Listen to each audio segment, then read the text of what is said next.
ఒక అడవిలోని ఒక చీమ, ఒక గడ్డి పురుగు ఇద్దరు ఫ్రెండ్స్ అండి. సో, వీళ్ళు ఏం చేస్తారంటే చీమ ఏం చేస్తదంటే ఎండాకాలం వచ్చినప్పుడు తన ఫుడ్ అనేది కొంచెం కష్టపడి ఎక్కడో దగ్గర తీసుకొని ఒక స్టోరేజ్ పెట్టుకుంటదనమాట.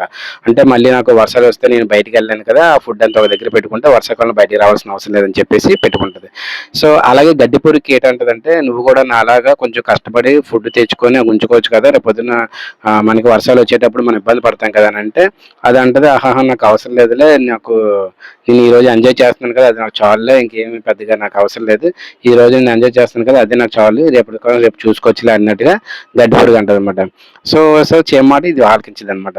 సో, ఆటోమేటిక్‌గా ఏటవుద్దంటే అప్పుడు చీమకేంటంటే సరే చెప్పాం కదా! అని చెప్పేసి వదిలేసి వర్షాలు ఎప్పుడైతే స్టార్ట్ అవుతాయో స్టార్ట్ అయ్యాయన్నమాట. సో, ఎప్పుడైతే వర్షాలు స్టార్ట్ అవుతాయో అప్పుడు ఏటవుద్ది ఈ చీమ ఏంచి వర్షాలు స్టార్ట్ అయిన టైంకి తను గూట్లోకి తను ఏదైతే స్టోరేజ్ చేసుకున్న దీంట్లోకి వెళ్ళిపోయిందో ఫుడ్ అది నెమ్మది తింటూ దానికి వర్షాకాలం బయట రాకుండా ఇదయిపోద్దనమాట.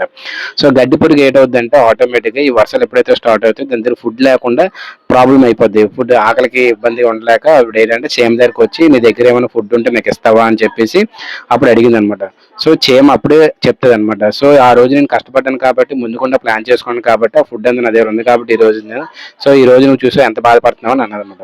సో, ఈ కథలోని మోరల్ స్టోరీ ఏటంటే సో, చాలా మంది హెల్త్ ఇన్స్యూరెన్స్ అనేది తీసుకోరండి.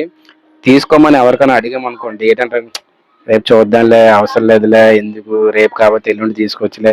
ఇప్పుడు బానే ఉన్నాం కదా! హెల్త్ పరంగా ఎందుకు మాకేటయింది ఇప్పుడు హెల్త్ ఏమన్నా పెద్ద ఇదవుతుంది ఇది చెప్పు" అని చాలా మంది నెగ్లెక్ట్ చేస్తారు. అంటే మోస్ట్ ఆఫ్ ది కేసెస్ ఏంటంటే హెల్త్ ఇన్సూరెన్స్ తీసుకోవడానికి చాలా మంది నెగ్లెక్ట్ చేయడానికి కారణం అంటే మాకు హెల్తీగా ఉన్నాం కదా! హెల్త్‌లో ఏం ప్రాబ్లమ్ అయింది చెప్పు? నేను వయసులో ఉన్నాను. ఇప్పుడు నాకేమైనా ప్రాబ్లమ్స్ వస్తున్నాయి. దానికోసం నేనెందుకు డబ్బులు ఖర్చు పెట్టాలి? ఎవరికైనా అదే పాయింట్ కదా! సో, అలాగా ఆలోచిస్తారు చాలామంది. కానీ ఇప్పుడు అదే హెల్త్ ప్రాబ్లమ్ వచ్చినప్పుడు ఆ రోజు డబ్బులు ఖర్చు పెట్టాలంటే సో, ఎంత ప్రాబ్లమ్ అది.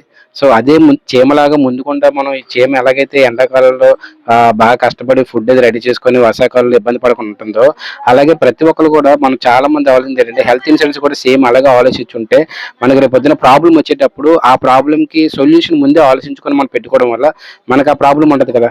సో, అందుకే గైస్ చాలా మంది హెల్త్ ఇన్స్యూరెన్స్ తీసుకొని చాలా మంది నెగ్లెక్ట్ చేస్తున్నారు. సో, మీలో ఎవరికైనా డెఫినిట్‌గా హెల్త్ ఇన్స్యూరెన్స్ కావాలంటే నాకు కాంటాక్ట్ చేయొచ్చు. సో, మీలుగా మీకు మంచి ప్లాన్ అనేది నేను ఇవ్వగలను. సో, మీరెప్పుడు గూడా ముందుగుండా ఆలోచించి హెల్త్ ఇన్సూరెన్స్ అనేది పెట్టుకోండి. ఫ్యూచర్‌లో రాబోయే హెల్త్ ఇన్సూరెన్స్ సంబంధించిన ఖర్చులు ఏవైనా సరే మన హెల్త్ ఇన్సూరెన్స్ ఉండగంటేనే మనం గట్టెన్ అవ్వగలం. Okay friends. Thank you.